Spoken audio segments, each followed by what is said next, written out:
Kemasis, kembali lagi pada podcast kemahasiswaan. Kali ini bersama aku, Riris. Nah, Sobat Kemasis, kalau ngomongin dunia perkuliahan, pasti banyak banget kesempatan yang bisa kita coba. Mulai dari organisasi, mengembangkan diri, juga menyampaikan karya lewat berbagai bidang.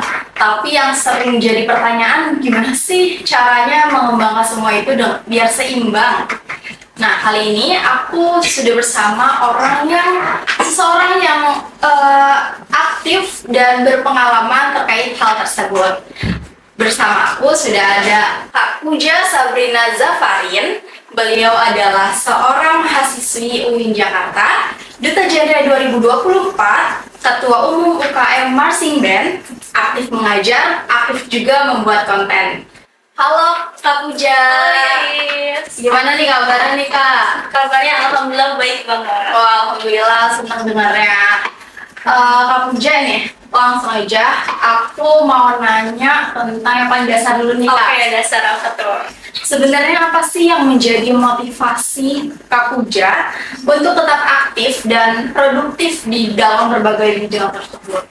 Oke, kalau misalnya alasan untuk aktif mungkin banyak ya, karena sampai sekarang itu kan pasti beda-beda gitu alasan kita untuk bisa aktif di organisasi ataupun kuliah dan sebagainya. Tapi mungkin di antaranya ya kita sebagai manusia memang yang sebaik-baiknya manusia adalah yang paling bermanfaat untuk orang lain. Nah makanya dari itu ya kita jangan jadi ya non aktif gitu, karena yang nggak berdampak juga kan.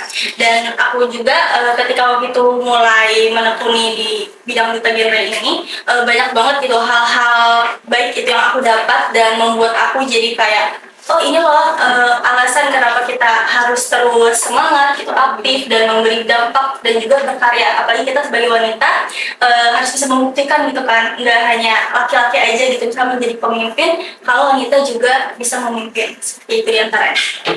Oke, menarik banget nih Sobat Kemasis. Kalau kita lihat nih dari perjalanan Kak Puja, ada banyak pengalaman yang udah dijalanin, mulai dari organisasi, terus juga capaian-capaian yang udah aku dicapai. Dan pastinya nih di setiap pengalaman itu ada cerita-cerita dan pelajarannya masing-masing. Kalau dari Kak Puja sendiri, gimana cara Kak Puja mengelola pengalaman tersebut, pelajaran tersebut untuk menginspirasi gitu ke mahasiswa lain? Dari pengalaman tersebut ya, pengalaman apa nih? Pengalaman semuanya ya, atau duta genre ini Kak? Oke, banyak ya sebenarnya teman-teman. Mungkin kalau misalnya dari dunia kepemimpinan dulu gitu, karena emang agak berbeda gitu kan kalau misalnya yang namanya dunia organisasi ataupun dunia ketika kita aktivis sebagainya. Kalau misalnya dari kepemimpinan yang aku dapatkan itu datanya apa ya? Ketika jadi pemimpin ini kita perlu untuk menjadi bagian di depan, di tengah ataupun di akhir. Kenapa? Karena ketika kita menjadi pemimpin, kita harus menjadi contoh yang baik dan teladan yang baik untuk bisa diikuti bersama. Dan juga kita perlu ada di bagian tengah. Kenapa? Karena ya itu untuk kita bisa membangun semangat teman-teman kita dari anggota-anggota kita dan juga mendengarkan gitu. Jadi nggak hanya memimpin, menyuruh gitu, tapi kita juga mendengarkan keluhan ataupun hal-hal yang sedang dialami. Serta ada di bagian belakang. Kenapa ya? Karena ketua ini juga harus bisa menjadi menjawab solusi-solusi dari kendala-kendala yang ada dalam sebuah organisasi itu. Nah, terus kalau misalnya dari pengalaman itu untuk bisa menginspirasi ke mahasiswa-mahasiswa lain, sebenarnya dari organisasi ya, komunitas atau hal-hal yang kita ikuti itu bisa melatih kita untuk lebih percaya diri, disiplin, bisa manage waktu gitu. Jadi kayak kita lebih ada arahnya gitu, tujuan hidupnya. Terus juga kita bertemu sama hari ini ketemu sama Riris, terus sama teman-teman kemahasiswaan, atau bahkan misalnya aku sekarang jadi ketum, aku jadi ketemu gitu sama teman ketum lain, itu jadi kayak sangat aku bersyukur banget sih gitu, karena bertemu dengan orang-orang yang hebat, mendapat insight yang banyak dan juga ilmu gitu yang bisa kita pelajari dan diterapkan. Kurang lebih seperti itu sih. Wow, keren banget nih. Selama Kak Puja sendiri menjadi duta genre nih Kak, apa sih biasanya kan duta genre itu dalam waktu 1 tahun ya Pak? Apakah cara kakak untuk menginspirasi teman-teman lainnya gitu untuk ikut terus berkembang kah, atau menjalankan apa ya, pengembangan diri gitu Kak. Oke, terkait duta genre dia. Iya. Sebelumnya ini duta genre ya teman-teman. Duta genre ini duta generasi berencana. Agak berbeda dengan duta genre. Oh iya. Nggak apa-apa. Jadi kadang masih emang banyak yang awam juga gitu loh, kayak masih keliru. Jadi ini duta generasi berencana ini di apa ya? Dimulai dari Pick Air Syahid gitu. Di situ kita banyak ya tentang substansi generasi yang berencana, misalnya 3 ancaman dasar kesehatan reproduksi remaja, atau life skill, atau misalnya tentang pokoknya apa ya, menyiapkan gitu para remaja-remaja, terutama kita nih para mahasiswa, untuk menyiapkan menjadi generasi emas 2045 gitu. Nah, terus apa aja sih yang aku lakuin gitu diantaranya bersama teman-teman. Tentunya mungkin untuk bisa mendapat gelar ini ada tahap-tahap yang harus dilewati dulu gitu kan. Setelah tahap itu kita mulai yang namanya kayak sosialisasi, terus juga kita penyuluhan atau kayak mengembangkan dari proker-proker yang udah kita rencanakan dengan tujuan yang sama, yaitu untuk membangun generasi emas gitu. Karena pada nyatanya masih banyak loh teman-teman yang kayak apa ya, masih bingung dan juga kayak apa sih kok gitu, atau misalnya pergaulan yang masih bebas gitu, atau misalnya ilmu-ilmu tentang kesehatan reproduksi, hal yang sekecil itu tuh perlu gitu. Kita sebagai remaja yang aktif dan juga produktif dan mendapatkan ilmu itu, ya kita harus untuk membagikannya gitu. Karena seperti itu sih untuk di dunia di tagihan ini sendiri. Oh iya sih Kak. Oh iya, Kak Puja ini sendiri saat menjadi duta genre itu sambil menjalani organisasi yang lainnya Kak. Iya betul banget. Wah, keren banget nih. Setahu aku duta genre ini sibuk ya Kak. Lumayan nih saya bilang gitu, apalagi pas lagi tahap audisi ya. Audisi. Iya. Oke. Cara Kak Puja nih membagi waktu antara organisasi yang di kampus dan duta genre itu gimana nih Kak? Oke, sebenarnya untuk pembagian waktu ya teman-teman, aku di sini nggak memfokuskan hanya 2 itu, karena jujur kenyataannya di situ aku selain ada ujian juga, sedang ujian audisi, dan di dunia marching band, sama aku ada tanggung jawab ngajar. Gimana baginya?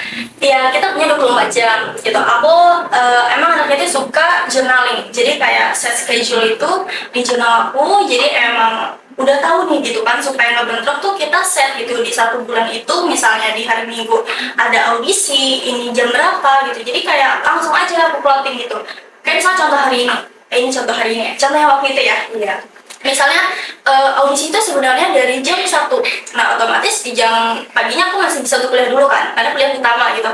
Kuliah, terus aku lanjut ke audisi, terus selesai itu aku langsung geser ke tempat ngajar aku gitu. Ya kalau bisa dibilang capek-capek dari A sampai ke D gitu kan, jaraknya jauh gitu. Jadi ya karena emang itu tanggung jawab dan udah masuk ke schedule aku, jadi ya udah gitu.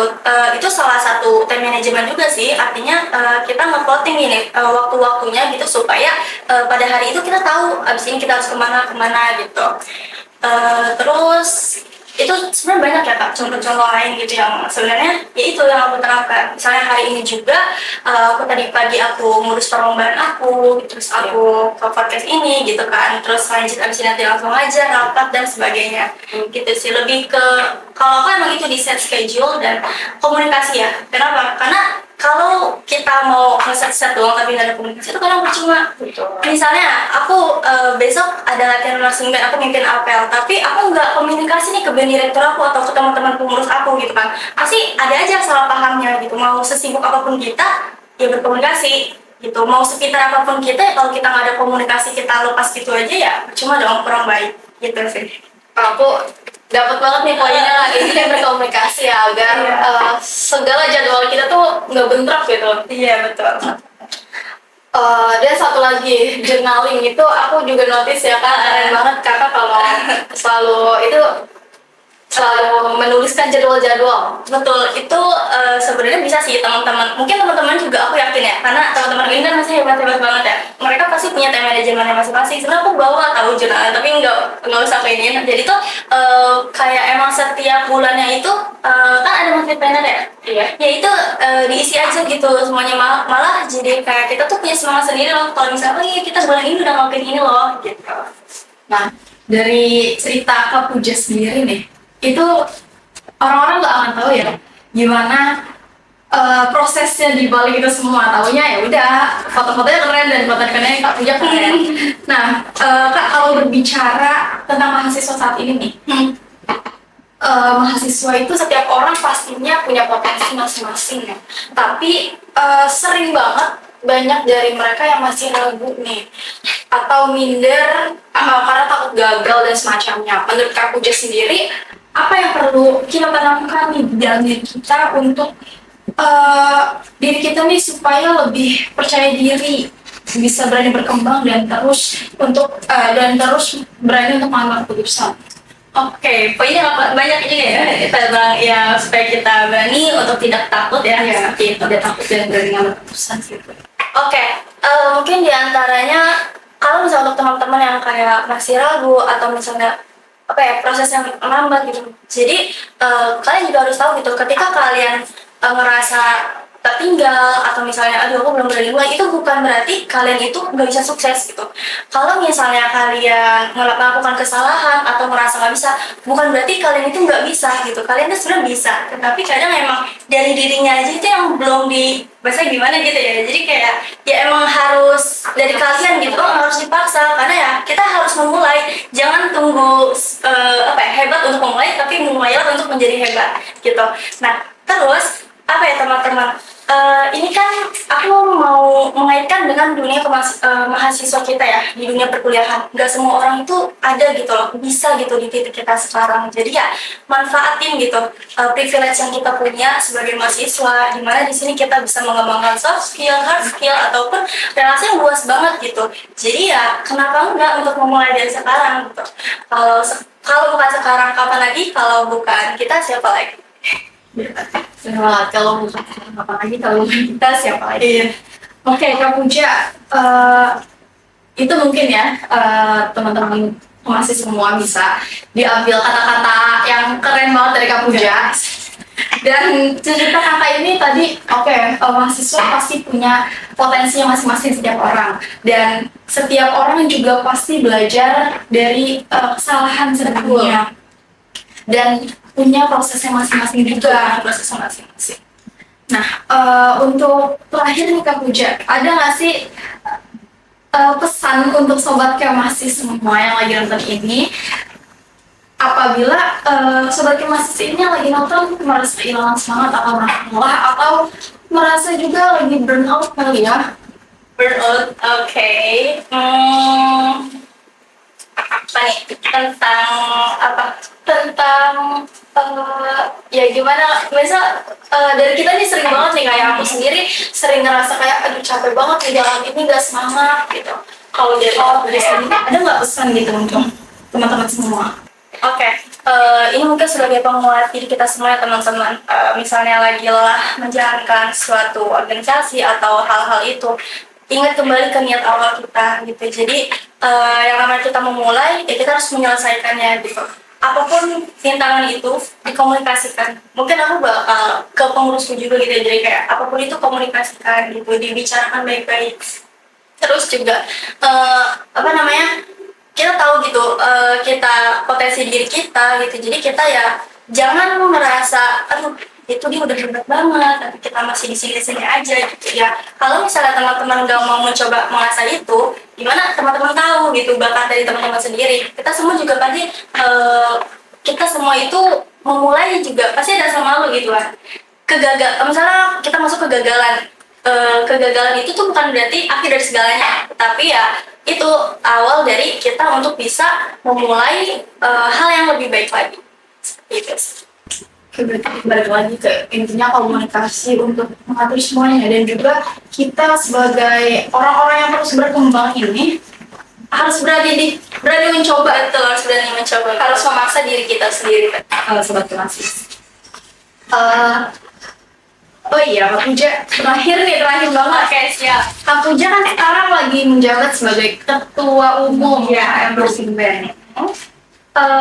Dengan kakak yang menjadi ketua umum ini, bagaimana nih Kak cara kakak memanage anggota-anggota kakak gitu? Oke, ini masuk manage anggota ya. Oke, manage anggota itu sebenarnya kembali yang aku bilang tadi ya, gimana cara kita memimpin, berkomunikasi seperti itu karena mereka dari awal masuk dunia organisasi ini artinya ada kesepakatan yang harus mereka jalani gitu kan. Nah dari fondasi-fondasi itu kita ya mengatur, mengarahkan dan gimana cara kita menyikapinya gitu. Misalnya teman-teman yang ada kurang aktif atau kayak gimana gitu. Jadi pendekatan aku memang lebih ke personal dulu gitu. Membuat mereka ini sadar akan tanggung jawabnya, mereka nyaman di organisasi itu dan juga bonding sih kak. Bonding itu yang penting kan supaya kita bisa menjalani kegiatan-kegiatan atau tugas kita dengan baik dan mendengarkan gitu apa keluhan teman-teman supaya ya kita nggak yang hanya itu yang tadi menyebut aja atau seperti apa. Wah, keren banget nih Kak Puja. Dengar cerita Kak Puja, pengalaman Kak Puja, adalah satu dua hal yang bisa aku Semoga catat. ya semoga. Dan semoga sobat Kemasis yang lagi nonton ini juga, yang lagi dengerin ini juga bisa termotivasi dari cerita-cerita keren Kak Puja. Sebelum ini Kak Puja, terima kasih banyak sudah sempat hadir di podcast Kemahasiswaan hari ini. Dan terima kasih juga kepada sobat Kemasis yang sudah dengerin podcast ini. Aku Riris, pamit undur diri. Sampai jumpa di episode berikutnya. Bye-bye.